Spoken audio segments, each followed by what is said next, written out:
Bears fans, we back again. First off, Happy New Year. We back. First episode in January, man. Thank y'all for tuning in. Make sure to like and subscribe. But we back at a great time in the season, baby.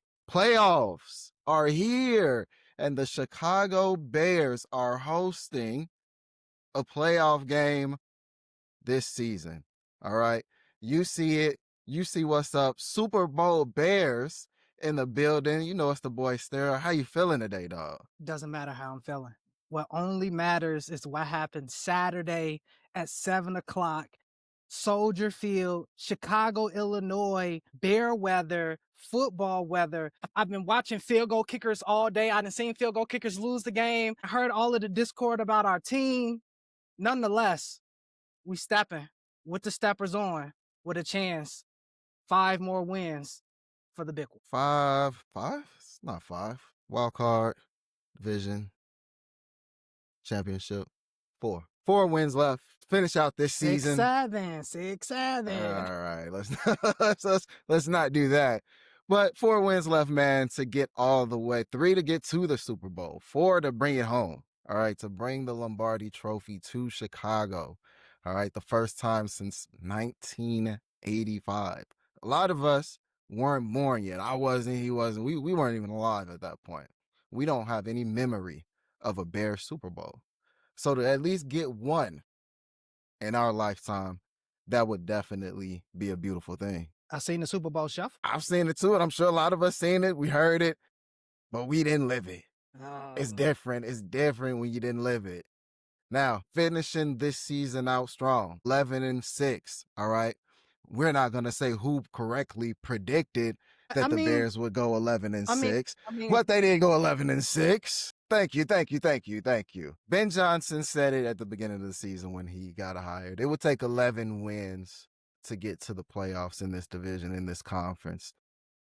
We are the only team in the division to hit 11 wins after 3 teams made it to the playoffs last season. Crazy. Tables turn. All right. Tables turned, and the other teams in the NFL have learned that the Chicago Bears are a team to be reckoned with. This has been a great turnaround to see from the last 3 seasons. We were suffering. All right, we were suffering here in Chicago. Loss after loss after loss. Who's our quarterback? Who's going to be our coach? Should they sell the team? Jesus Christ. It was getting dark here in Chicago as a Bears fan. But man, this is beautiful to see this turnaround, to see Chicago Bear football in January, hopefully into February. Now let's turn it to our quarterback, Caleb Williams, man. We know that a lot of people, us included, himself probably, we're looking at that 4,000-yard mark as the goal, right? To bring Chicago quarterback play into modernity, right? Bring us into the modern era of quarterbacks. We didn't get to 4,000, but we still set, let me correct myself. Caleb Williams still set a Chicago Bears quarterback passing record for the season with 3,942 yards. Give it up for our quarterback. All right, we finally have a quarterback that can get some yards during the season and cook up some play. What about Eric Kramer, right? He surpassed them, so Caleb's 1, he's 2 now? I don't even know who that guy is. I can't give you any type of anything, right? I've never seen anything about him. He was clearly never good enough for people to talk about as anything relevant in Chicago Bear quarterback play. He just happened to throw for the most yards in the season in Chicago Bear history. And shout out to him. He is now number 2, right? But it looks like the Bears have found their guy, but the team around him, specifically that defense, is not doing him any favors with winning games this year. So let's talk a little bit about that Lions game, what we saw there before we start looking forward into these playoffs and getting past that. So that game clearly wasn't good. Defense didn't play well. Gave up a lot in the middle, right? They were getting diced up. St. Brown was doing the Bears first down celly or his My variation God. of it. It was disgusting to see out there, man. Give me some thoughts about that defense. What needs to happen going into these playoffs, man, for them to really give us a chance? Really don't like the vibe, right? And when I say the vibe, we got 2 straight losses going into the biggest game in Bears history. I know we keep saying every week is a big Bears game. I feel like every time I say that, the outcome is not favorable. But here in this instance, when they played the Detroit Lions, that was a good old fashioned gritty back and forth. The defense, what you saw is what we seen all season. Bend but don't break, right? They gave us opportunities. Did we capitalize? Are we starting slow on offense? Should the defense be creating more pressure? Do we need to get some more cornerback help? What's going on in that secondary? Hey, all I know is that we battled injuries all season. Numerous players have stepped up. Nashawn Wright. Think about where we'd be without him this Bears season, right? At the beginning of the season, start of the season, you had Stevenson getting most of those reps at cornerback, kind of doing a reclamation project of himself based off of what he did. Before you move on, because you brought him up, Go ahead. we got to ask what happened to Tariq Stevenson this season? At a point, right, the Washington game specifically, he was playing very well. You just said it. He was kind of rebuilding himself, kind of a redemption season, right? And he Absolutely. was playing well. Then he started fading a little bit, and then we didn't see him anymore. Jesus. What happened there with Tariq Stevenson? Well, it's kind of like in a good game when Steph Curry is probably dialed in, right? That player had the hot hand, and he didn't see the field anymore. That's kind of just what happened there. And no necessary injuries. It's not like he's been a nuance or a nuisance to the organization. He's just simply wasn't the hot hand at that time. And since then, it's been Nashawn Wright. So it only makes sense for him to get majority of the snap counts. Now, honestly, if we keeping it funky, as we should do all 2026, Stevenson should definitely see the field this game. The Packers have wide receivers that any one of them could go off for a big day. I would like to see Stevenson get more snap counts this game, even with our full repertoire of cornerbacks being available. Stevenson should definitely see the field because he has a better chance than holding up than maybe like a Kyler Gordon, than maybe a Jalen Johnson. I mean, you talk about Jalen Johnson just 3 months ago, abdominal surgery. He's working his way back. He's trying to get that next season. He'll be that all pro player that we've come to know Jalen Johnson to be. Kyler Gordon, hopefully he could reclaim his juice and be the player that we know him to be. But around that, we need to continue to build and put pieces. But particularly in that Lions game, Nashawn Wright is the hot guy. Although, towards the back half of the season, kind of up and down, but still he's been the hot guy all season. That Bears game versus the Lions, I didn't like what I see, right? I didn't like what I see on offense. I didn't like what I see on defense. It kind of should worry Bears fans, perhaps going into a big playoff game. What do you think? I got to agree with you, man. The defense did not look good. I mean, I said it already, but St. Brown was cooking them, right? Goff was on fire, right? He Jesus. wasn't missing anything. All right. Williams, he did his thing that it seems like consistently does against the Bears. He's gonna get a big play. It doesn't matter. He's gonna get a big chunk play against the Bears. Oh man, we just need so much more. And what it is and where it starts is our front four, right? We gotta get some pressure. We got no pressure on Jared Goff that game. He was sitting back there. He could have cooked, sat down, ate dinner, all before somebody got to him. It's really sick, and it really sucks to see because the offense, and we said it last episode, when have you ever seen a Chicago Bears offense that is better than the defense? That just doesn't happen. So we need that front four to get some pressure, man. Speaking of that front four, let me throw a question at you. If you had to rank these players in terms of best according to sacks, how would you rank these players on the Bears team? All right, As you far got as ability to get sacked, no in terms of sack production this season. I'm just going to throw some names out there and you rank them. Let's say you rank them 1 through 4. All right, just to see if I throw out a Dexter. Well, yeah. how many did he have? Or where do I rank them Yeah, just where do you as rank far them? as the amount? Yeah. Okay. C.J. Gardner Johnson. 4, 2, Mm, but probably tied right there at 3 with Dexter, mm. actually. I'm gonna give you a name, Montez Sweat. He led the team in sacks, or sacks, so he's going to be number 1. Okay. But how many do you think? He had, what, 10 and a half, 11, if I'm not mistaken? All right, I'm gonna give you one more. You haven't seen too much of this guy, Kyler Gordon. I think he had 1 or 2 before he went out, before he got injured. Maybe he got 1 coming back. I don't know. You got Sweat that leads the team with 10 sacks. Then you got Dexter right up under him, who leads in second with 6 sacks. Then you got CJ, then you got Booker with 4.5 sacks. And then you got CJ Gardner Johnson with 3 sacks. And then you got Kyler Gordon down there. You know, he's missed majority of time. Forgot how much Dexter had. He had 6. I was thinking 4.5 with Booker. He was. Okay. Yeah. Yeah. So that's kind of the production that we That's ugly. have. That's disgusting. I mean, you got to think about what we're used to as Bears fans. I'm going to say some names. This might ruffle some feathers, but when you think of Ruffle him. Alex Brown and the production he did, when I say he has a phenomenal restaurant in Chicago, check it out, Alawali Gungale. Have you remember that name? Well, what about I'm gonna throw another name out there, Robert Quinn. Do you remember him? When I look at these players and when I go back and I watch the tape and I review some film, I'm looking at how they get off the ball, how they created pressure collectively as a unit, and then what they did on an individual basis.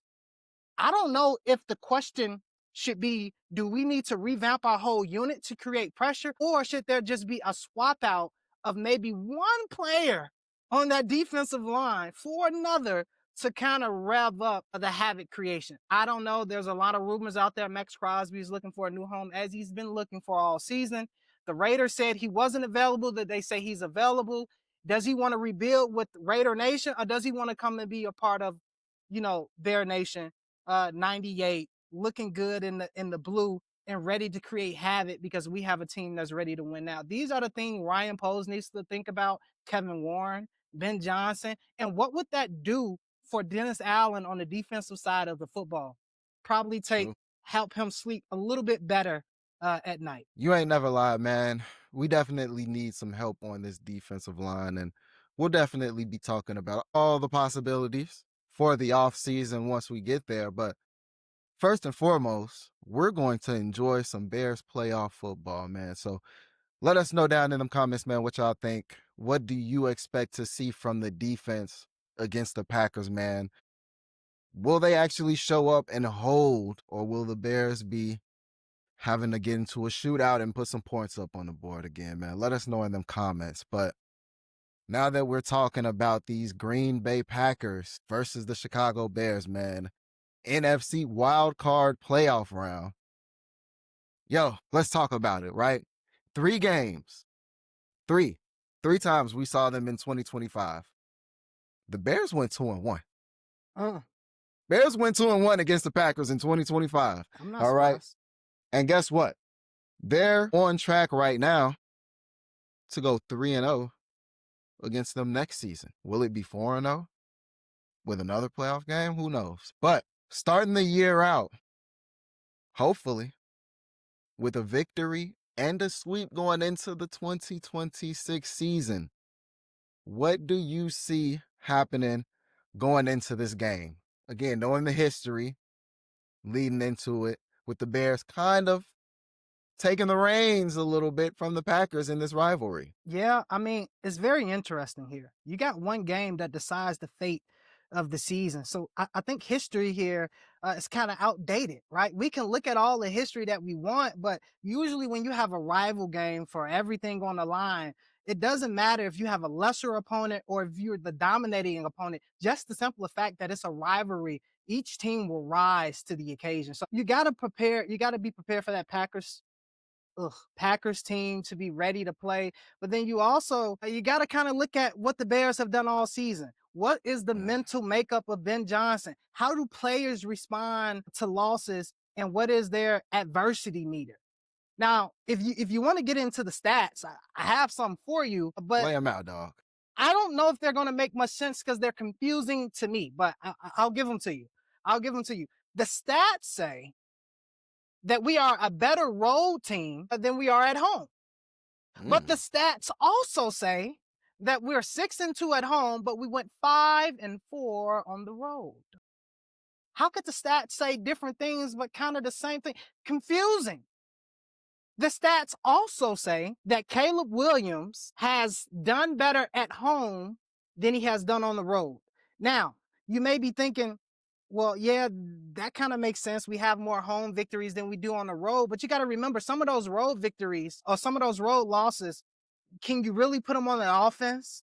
Wasn't that like kind of slippage on the defense? We saw as the season continued to triculate on, we saw Caleb Williams start to get more of a hold of the offense, and we start to see Ben Johnson trust him a little bit more. When you talk about the Philadelphia Eagles game, saw a little trust there. Then you go back to that Packers game that we lost. He tried to shoot the same shot.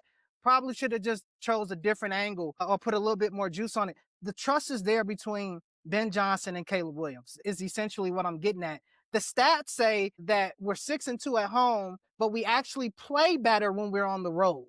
Right. So that's what I'm trying to get us as Bears Nations, Bears Focus podcast to see. We're 6-2 at home, but the stats as a team play better on the road, even though the record does not dictate and show that.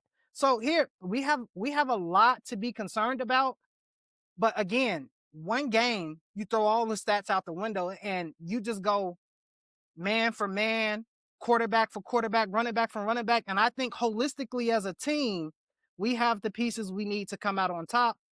How we do that, we have to run the ball. We have to be dominant. You really got to just force feed them, protect Caleb. You want no turnovers in this game. But really, this is going to be another game for Caleb Williams to shine. But I think he's going to shine based off of what he's done all season, which is getting that run game going, Ben Johnson. And then off of that, we go into play action. But we've seen a lot of big boy personnel as we've gotten later and later into the season. I like those stats that you laid out, brother. I like how you laid out how even though they've played well at home and on the road, they actually technically play better Yeah. on the road. They play harder, it would seem, correct? Yeah. It's like something reverberates in them, right? Where we have to go snatch the game out of the jaws of our opponent in horrific or heroic fashion, right? That seems to be the mantra of this team when they play on the road. Kind of diminishes a little bit when we're at home. We seem to be able to produce some turnovers, and those turnovers usually lead to us having a big victory. But again, if I had to pick the makeup of a team, I want the road team that has to come back and is ready to fight. I want that team first quarter all the way through the 4 quarters at home, and I want a dominating win, putting everybody on notice. To see them dominate the Packers, and we haven't seen that in I don't know how long it's been, right? But to see them come in, play dominant, get a victory, that would be beautiful to see. Now, we got some players coming back, obviously. We talked a little bit about it earlier. Kyler Gordon, Yeah. right? They expected him to come back and play a little bit. How much? Who knows, right? But if he's healthy and can give something to that defense, we need it, right? Rome Odunze, he's going to try and get out there and go for it. Another one, how much can you really give with that injury? But just having him out there will definitely help, especially considering now what Green Bay has done, right? They've brought in Trayvon Diggs. Now, sure, he's not the best corner in the league, right? We cooked He'll them give already. up a bunch of big plays. We cooked But them. he'll also go out there and he'll make plays. He'll take the ball away as well. Absolutely. And that is something that they have missed, something that they need. They're also missing Micah Parsons, which is huge. Which is huge for them and for the Bears, right? For our offensive line in being able to protect Caleb Williams a little bit better, right? A little bit easier because they still do have a good pass rush without Micah Parsons. But now it just makes things a little bit smoother for the team. So with the players that are coming back, with how they play on the road, and hopefully bringing that into Soldier Field, up in that energy at home for a playoff game, I'm expecting to see some great things in Soldier Field. come Saturday night, dog. I'm expecting to see people outside in the city. They smoking on that pack, that Packer pack. You feel me? Getting Strong. real funky, real cheesy funky in the air. Now, man, now you said it. This is one game. History really don't matter. What matters is what you do inside these 60 minutes now on Saturday. Absolutely. With that being said, who is the biggest X factor in this game? Give me somebody from each team. All right. Well, on the Bears side of the ball, you could easily say Roma Dunze. You can easily say DeAndre Swift, or you can easily say Colston Loveland. All right, Colston Loveland is the Bears' leading wide receiver, tight end this season with 713 yards, right? Ever since Roma Dunze went out, we saw DJ Moore. You know, he had a run where it was like, whoa, all right, Moore's still here. Then after Moore, it's like, we really got a dog. Burton is here. After Burton, we got Rome. He's here. And then we were introduced to Colston Loveland, especially in that Bengals game where he caught a ball down the seam, touchdown. I think he's going to be the biggest factor in this game because he's a matchup nightmare. He can run routes like a wide receiver, but he's also strong enough, physical enough to play tight end. Now, when you look at Cole Kmet and you look at Colston Loveland, two different types of tight ends here. You got your traditional type of tight end when you think of Cole Kmet. He can block, he can catch, he's kind of a safety blanket. Then you got your vertical threat here with Colston Loveland, who gives you everything Cole Kmet does, but he can stretch the field, which makes those defenses kind of step back a little bit and reconsider bringing pressure. I think Colston Loveland, again, is going to be an X factor for Caleb Williams going into this game, especially with him having his full repertoire back. I actually foresee the Bears kind of flipping the script a little bit. You would think most of the attention would be on Rome, Moore, and DeAndre Swift. I think there's going to be some decoys, right? You're going to see coaching really at a high level here. What is Ben Johnson going to scheme up? He's going to scheme up getting his best players to football. And currently, right now, that's Colston Loveland. I think Roma Dunze will be on the field, but he will not be on the field in the fashion that maybe we expect. But I expect Loveland and Burton to definitely have their fingerprints all over that offensive game for the Bears. Now, on the Packers side of the ball, I think the biggest X factor here on that side is the guy at the helm, and I'm talking Jordan Love. The last time we saw him, he was concussed in a blue medical tent, and we saw Malik Willis. Bears Focus Podcast, Bears Nation, don't kill him this time. Keep him in the game, right? We want a chance to go against Love to see what he's loving all about. Because right now, I think the Bears got his number. And you know what? He may be thinking, get back. He may think he has our number. I want to see those chess pieces between LaFleur and Love against Dennis Allen and that Bears defense. But I think Love has a lot riding on this game because he's been the guy for a while. Will that actually prove to be true? We know what Brett Favre has done in that position. We know what, of course, what Aaron Rodgers has done. Now you got this Jordan Love guy. Can he actually come through a Force team? Who knows?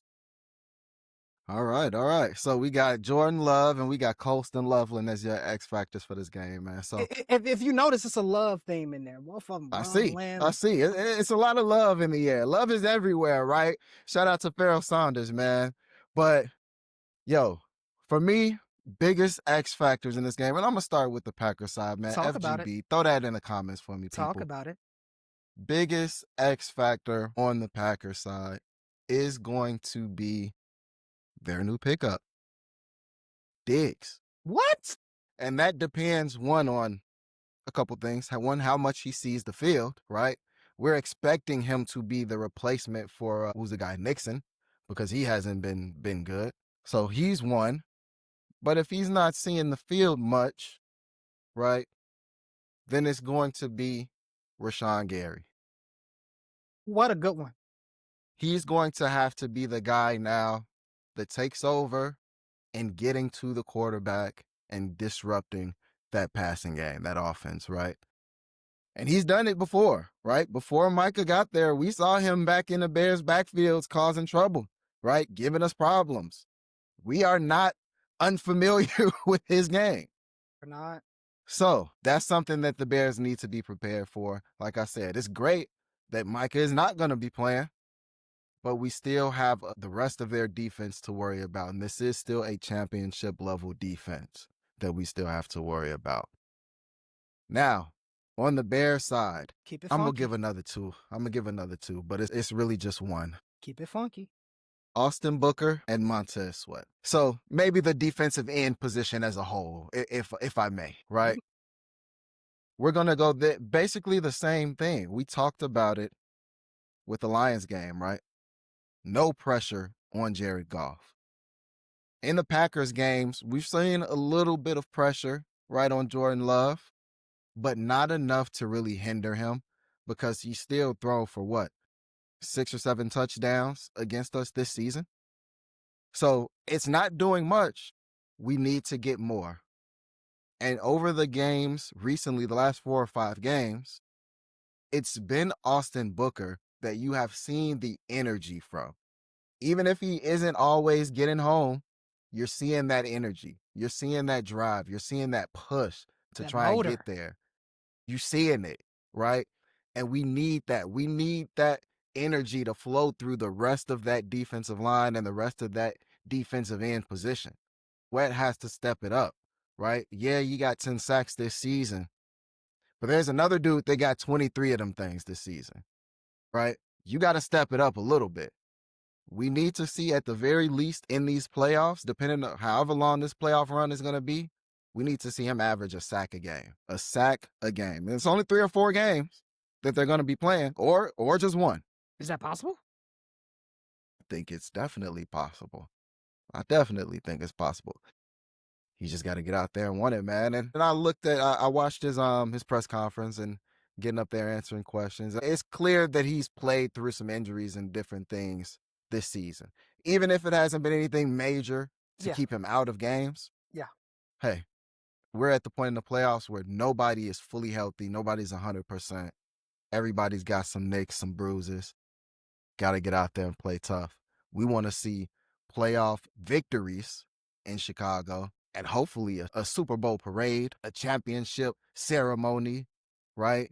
Whoa, we want to see all that beautiful stuff here in Chicago before the team ends up moving to Gary or my God, or wherever else not the Indiana Bears. That Kevin Wade Warren and them are trying to send the team. Who knows what's going to happen there? But those are my X factors for this game, man. I know I kind of picked 2 on each team, cheated a little bit, but whatever. Last question. Talk to me. Who wins this game? Chicago Bears.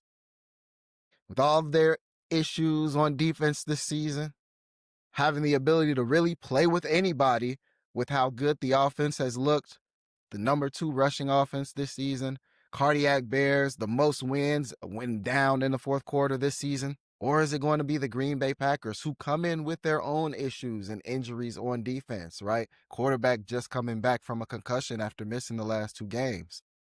Losing 4 straight games coming into these playoffs. Who takes it home, dog?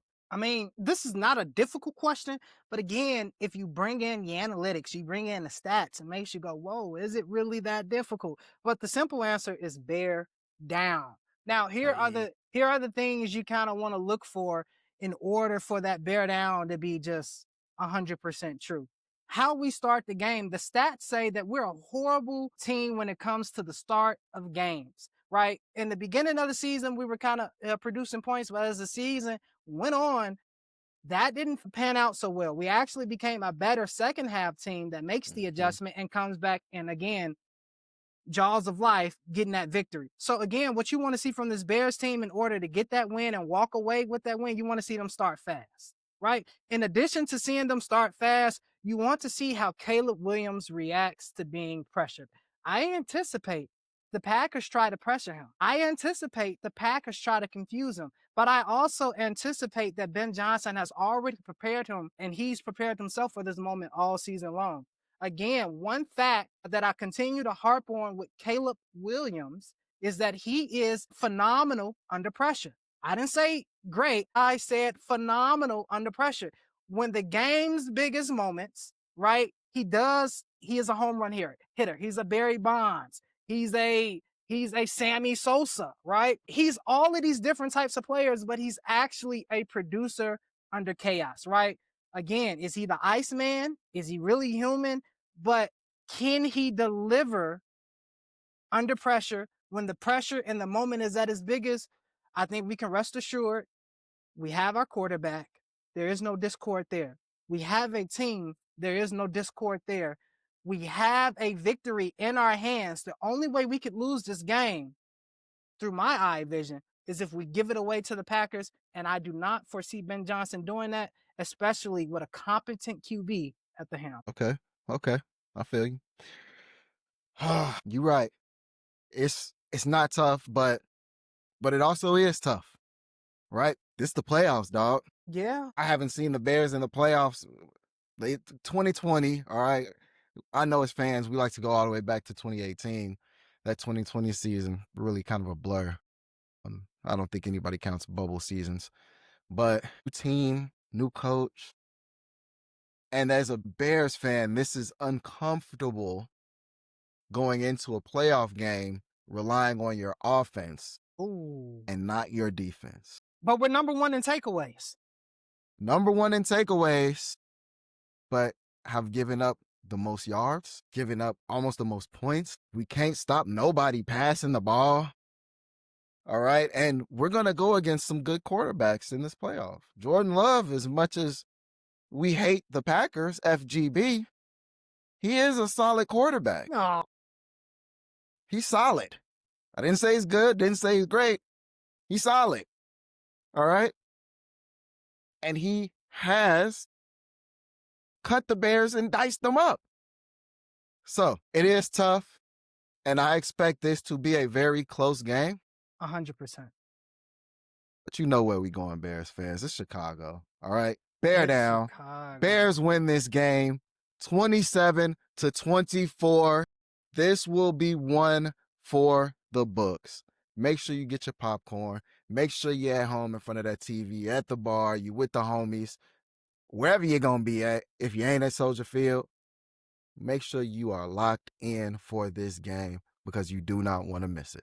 Interesting score you said there. I just have to ask the question because based off of what has already happened leading into this playoffs, if the decision comes to kicker, does Ben Johnson put the game in the hands of Cairo Santos, or does he do what Ben Johnson does, or does he give that a ball to Caleb Williams and that offense and let him kind of scheme out what he needs to do? Game on the line. Do you want a Cairo Santos stepping up, kicking the field goal? I mean, I think Bears Focus podcast, Bears Nation, we're kind of in an okay spot with Cairo Santos, but you just never freaking know. Keep it funky, dog. Keep it funky. You just never know. These kickers are losing it. Tyler, he's lost it. He's lost it. We had Cody Park, he lost it. All right, there's a lot of kickers in critical situations that have one job, but sometimes it just doesn't happen. So does Ben Johnson put the trust in Cairo Santos? Not saying we don't trust you, Santos. We stand with you, brother. But does Ben Johnson cook? What do you think there? Man, it fully depends on the circumstance and the situation, right? If we 30 yards away with 2 seconds left or something like that, tie game, let's go for the field goal, right? Why not? No, that's too much like the right thing to happen. Let's say there's a 48-yard That's what I'm saying. It all comes down to it. In the Windy City in Chicago, Saturday night, 7 p.m. I'm talking 8:45, 9 o'clock. What's going to happen? Do we go for it? It's 4th and 2. Do we go for it? What do we do? Man. And that's why y'all got to be tuned in because who knows what's going to happen. Again, this is the playoffs. We kind of got some script, right? In the regular season, from worst to first, we saw the script playing out. Now we in the playoffs, and who knows how the script gonna go the rest of the way, man. But make sure y'all tune in for that Bears game. Make sure y'all stay tuning in to Bears Focus Podcast. Hit that like button. hit that subscribe button for us, man. Share the video with your friends and family. Make sure they know what's going to happen in this Bears game. But let's go ahead and get going into some plus talk, man. Couple things from around the league. Myles Garrett supposedly broke the sack record, but he needed an extra game. Oh, According to Strahan, he got it in less games. Myles Garrett's record might not be that official. wow. I mean, it depends on what lens you're looking at it through. A win is a win. So right now in the history books, it's going to say Myles Garrett and then Michael Strahan.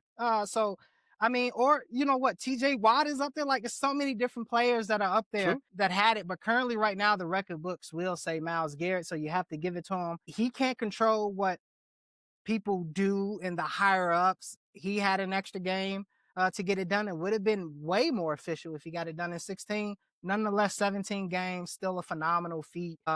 One of the greatest one of the best defensive players to ever grace the field. He's up there with the greats. If I say somebody like Lawrence Taylor and you say Myles Garrett, that wouldn't be so far-fetched. Or Aaron Donald, it wouldn't be so far-fetched because look at what those individuals have done in their career. So shout out to Myles Garrett. Would have been nice in a Bears uniform, but hey, nonetheless.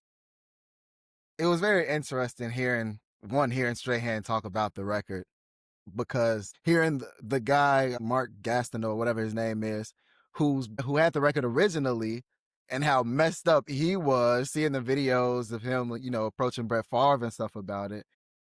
It was very interesting to see him kind of take that road and not just be like, hey, congrats.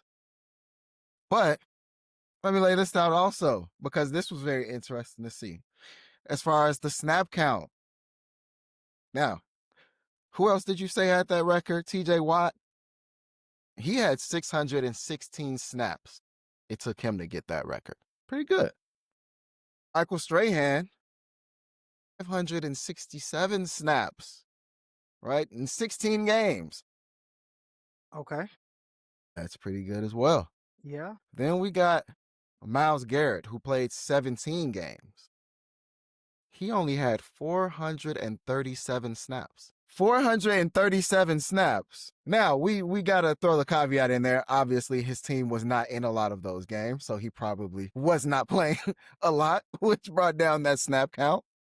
But the fact that he still was able to get 23 sacks in so little snap counts and so little playtime, we got to give credit where credit is due, man. So shout out to him for being able to go ahead and get that sack record. And Michael Strahan needs to, I don't know if he's being playful or, just in jest. Banter.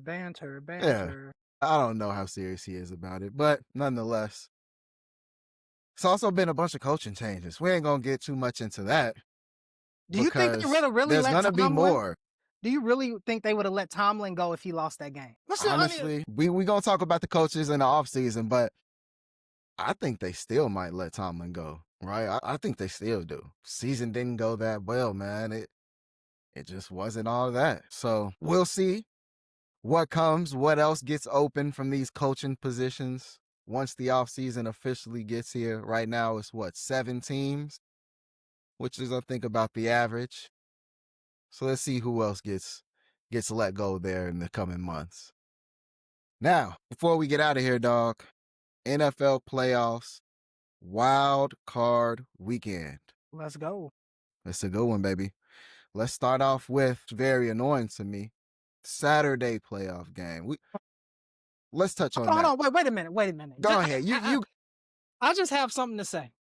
To the schedule makers, right? And this might be my insensitively sensitive moment, of what's going on. But could you do some research? Could you see what's going on here? In Chicago, first off, this game should be on Sunday, right? The Bears should not be playing on Saturday. We should be playing on Sunday in prime time. That's the first thing. The second thing is, I know nobody cares about what else is going on in the city, but you want all eyes on the Bears. If you see anything going on in our city, cancel it. I think there should be a rule where nothing else should be going on. You want all the support you can ushered towards the Chicago Bears. That stadium needs to be more electric than it has been all season long. Again, they say we got the worst stadium in the NFL. They say the Bears will never win. They say we didn't have a QB, right? They said our wide receivers can't catch. They said we were going to be an ass team. That's what they say, right? You got to look at what's actually happened here and what has actually went on. We have a great team. We have a coach that, again, every coach in the NFL wants. But again, to the schedule makers, could you do a better job of scheduling these games? For the love of God. Again, the Bears should be playing on Sunday, prime time. When you talk about ratings, come on, NFL. Come on, NFL. I know you're still going to do higher than the NBA, but come on, NFL. Game should be on Sunday, nonetheless. I mean, we get it. I get where the thinking probably was coming from. January, Chicago. It's cold. It's freezing. Nobody's going to be outside. Wrong, right? Everybody's going to be outside, and especially because it's the Bears. We need this game on Sunday. Now, that first game Saturday, we don't care about them. But the Los Angeles Rams and the Carolina Panthers. The Panthers winning the division and getting into the playoffs, man. But these Rams, right? Matt Stafford, they got the MVP. old gunslinger back there. 2 dog receivers on the side. Woo, who wins this one, man? This, I think, should be a good one. When you look at the Carolina Panthers and you look at their defense, they're actually really, really good on that defensive side of the football. But that's the problem. The Los Angeles Rams and Sean McVay is a wonder boy, and you got the MVP of the league and Matthew Stafford, and then you got 2 dog wide receivers. Now, how much Adams is able to give to be determined. But Puka Nacua can for sure make up Adams' production and his. We've seen that time after time after time this season. I think he's top 3 in receiving yards. He's been a dog all season. I expect that dog to continue to show up. Now, what's kind of underrated with this Los Angeles Rams team is that they kind of got a 2-head monster at running back now, Williams and Blake Corum, I think, a Michigan man. And then also they also have a good trio of tight ends. Now, who will necessarily be available to play this game, I don't know, right? But in terms of who is going to come out with the dub, you can kind of lean heavily on the LA Rams to come out with a dub here. I think Carolina, they'll enjoy the experience, but do you really trust Bryce Young to produce points? Because to stay with the Rams, you're going to have to score. Can they score and keep up? I don't foresee that happening. Yeah, man. I'm right there with you. I do not think that the Panthers will be able to put up points with them, right? Their rookie receiver, McMillan, I think he had 1,000 yards. He had a good rookie season, right? Bryce Young looks like he's improving. That defense has very much so improved. But that Rams offense, man, and then their defense as well, right? They can do damage too. This is going to be one that I think the Rams do take. Shout out the Panthers, though, for winning the division and making it as far as they did. Now, next, Sunday, starting out in the afternoon or at 12 at noon. Floyd, Jacksonville. This is a tough one. Number 1 rushing offense versus the number 1 rushing defense. Who you got in this game, dog? What they say? I'm going with Trevor Lawrence and a head and shoulders guy. I'm going with him. You gotta think about it. It only makes sense. Josh Allen's buddies are not in the playoff. No Lamar. Dang. No Joe Burrow. No Patrick Mahomes. Josh Allen, if you don't go sit your Trevor Lawrence is going to somehow win that game and come out on top here. I don't know how the Jacksonville Jaguars do it, but they do it. And that'll be a great win for, I think, Mr. Khan and that organization who has constantly been at the forefront, been at the helm, trying to invigorate their team, bring a winning franchise. They actually have one. I think they'll actually be able to be sustainable in this game. Trevor Lawrence has a lot of good pieces. Parker, Brian Robinson, like he has all of these different wide receivers and pieces. And then, like you said, on that defensive side of the ball, Jacksonville is actually kind of stout there. Again, I think this game is going to be closer than what we think, but hopefully my pick is that Jacksonville pulls it out in the end and Josh Allen goes and joins his buddies. Yeah, man, I got to agree with you there. I don't see any way that Buffalo wins just because we got the 1 and the 1, right? If they just balance each other out and maybe they hit, 60 yards on the ground, is that enough for them to win? Most likely not. Who does he have to throw the ball to? Well, he's had nobody all season outside of his tight ends, really. They messed up with Josh Allen, I think, this season, not getting a real receiver for him. He needs a receiver. He needs somebody to throw the ball to. We saw that same thing in Kansas City with Mahomes not having somebody that he can get the ball to on the outside. So I think that Buffalo suffers from that in this game, and they get sent back to the cold, man. Enjoy that Florida weather while y'all can. But Y'all will be back, though. do you think Jacksonville? I don't know. Jacksonville, chime in here. Jacksonville, Jaguar Nation, chime in. Do you think they trust Trevor Lawrence? Do you think Liam Cohen trusts Trevor Lawrence? That defense trusts Trevor Lawrence to go out and win that game definitively.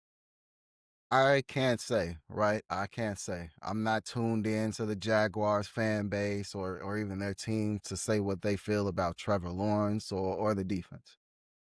If I'm somebody looking outside in, though, like I am, I'm looking at it like, hey, if I'm that defense, I'm not too worried about Trevor Lawrence because I have faith in us being able to pick up the slack in case he does falter. That's how I'm looking at it. So we'll see how that game goes, man. But that should definitely be an interesting one. Playoff football, man. Is it really anything better? I don't think so. World Series soccer is kind of there. I'll be honest. World Series soccer is kind of there. Next, we got San Francisco 49ers at the Philadelphia Eagles. 49ers, a lot of people are looking at them as a dark horse team to make it to the Super Bowl. Super Bowl will be hosted, right, in San Francisco this season. And then the Philadelphia Eagles, people kind of wrote them off. They are the reigning champions, and nobody really is giving them any credit or expectation to really go on a run this year. Interesting. What happens here, man? Who takes this game? I think the Eagles said, you said people wrote them off, but I think Hurt said he didn't write back. That was actually Gino. But here, you look at the Philadelphia Eagles and you look at the San Francisco 49ers and you think to yourself, man, this is going to be explosive, right? You got a high-powered offense in San Francisco. All right, 49ers with CMC. You got Purdy cooking. You got them kind of getting healthy on that side of the ball. But then you got that Eagles defense. They're kind of good at what they do. They can kind of muck up the game there. But then you look at that Eagles offense, and they just been to me, it's like, what are they going to choose to do this game? Is this going to be the Jalen Hurts game? Is this going to be the Saquon Barkley game? Is this going to be the A.J. Brown game? Matter of fact, make it Devontae Smith. Or could this just be a team win, which is what they're going to need to do in order to get that victory from San Francisco? I think if the Philadelphia Eagles are not operating at a high level in all three phases of the game, I not only think they lose, I think they get dominated by the San Francisco 49ers with or without Trent Williams being on that left side. Now, here's some key things to look out for this game. Will Lane Johnson be back for the Philadelphia Eagles? If he's back, good one, cooking, right? Will Trent Williams be back for the 49ers? Cooking. Good one. Who do you want to trust more in a game? Are you trusting Brock Purdy or are you trusting Jalen Hurts, right? And then what type of game is going to be played here? I think San Francisco, they do what they've done all season, high powered. They're looking to score. And I think Philadelphia may try to go ball control offense here and get that run game going and try to go off of that. But nonetheless, I think the 49ers are going to surprise a lot of people, especially if they're able to produce early on in this game. The 49ers win. Man, oh man, you said a lot, dog, and you said a lot of good things. You made a lot of really good points. I definitely trust Brock Purdy more than I trust Jalen Hurts, right? Got to. How? He's shown that he can do it. Did he? He's shown what he can do consistently. Okay, say something. This season, you just said it. It's been up and down.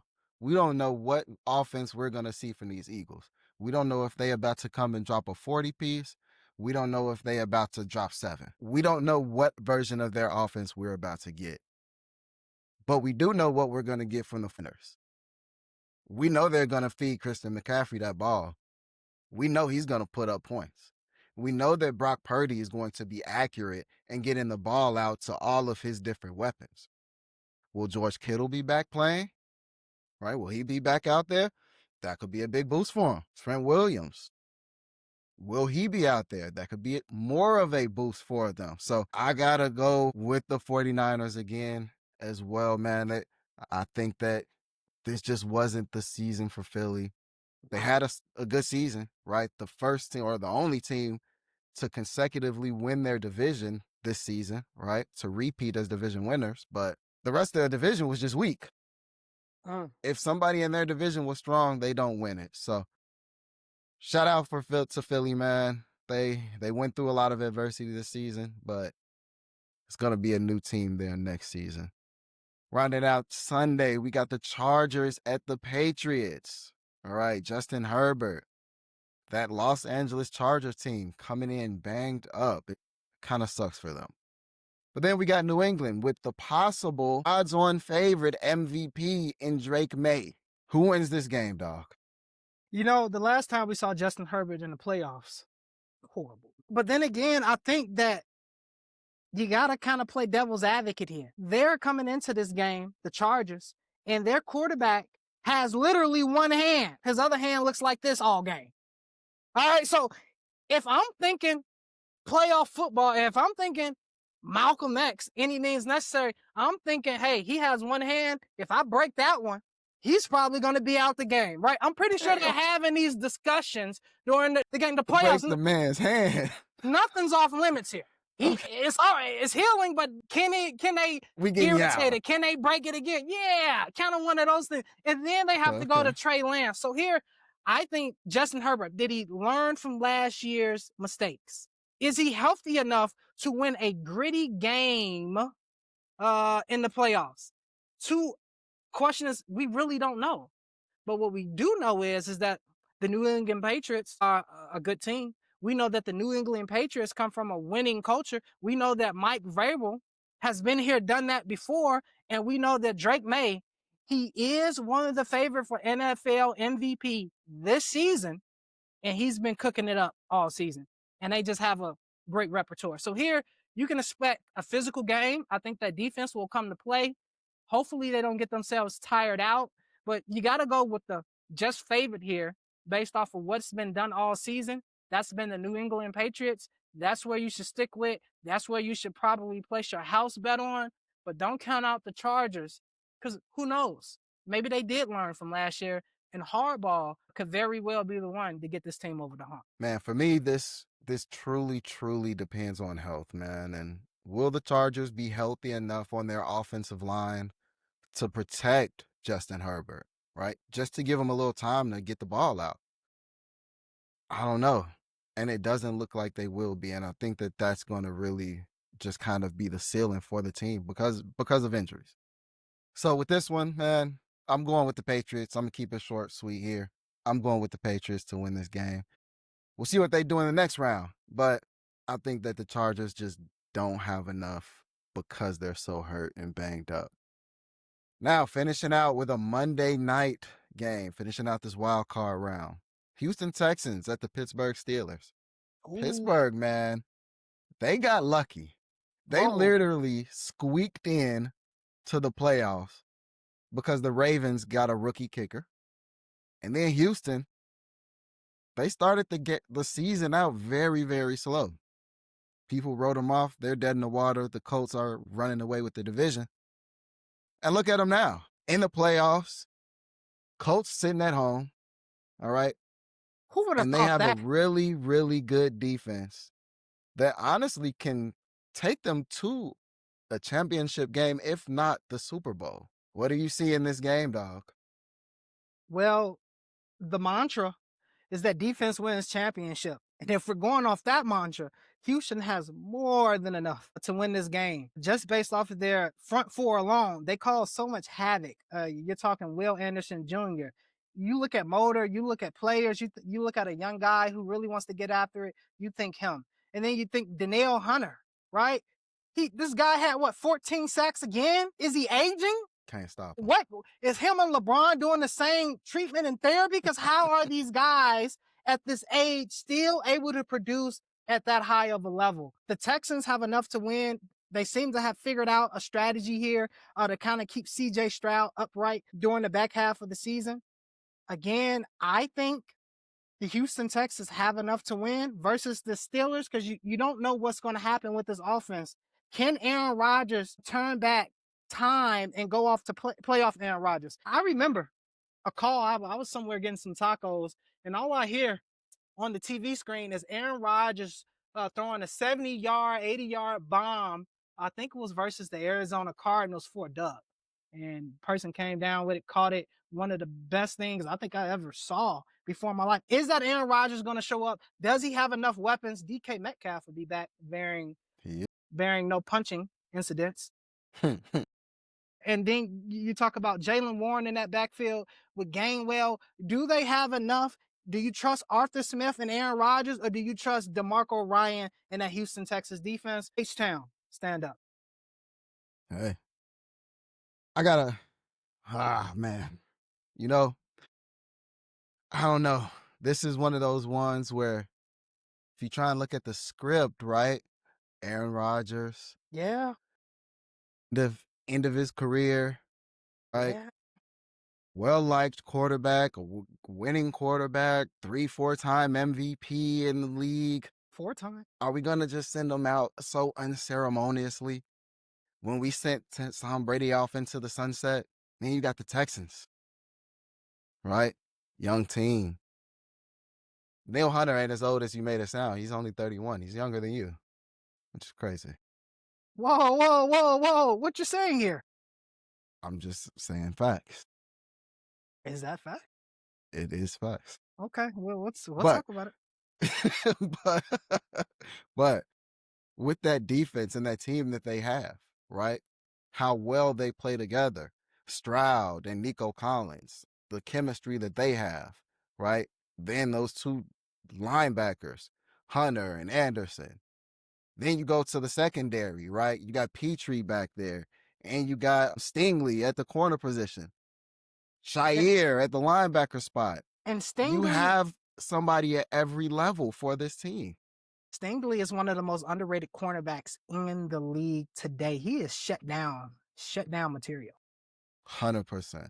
But I mean, you got other cornerbacks. You got another one in Denver that kind of takes that shine. So it makes sense. But man, I gotta go with the Texans in this game too, man. They shown so much. Hey, when you're right, and I'm always right. It is what it is. All right. The Steelers, even though they are getting back DK Metcalf, he hasn't been enough for them to do too much this season, right? Mike Tomlin got saved, really, I think, from that 9-8 season with that kick getting missed. He actually got saved from the 9-8 season, formerly 8-8. Saved by the bell. Right? Got saved.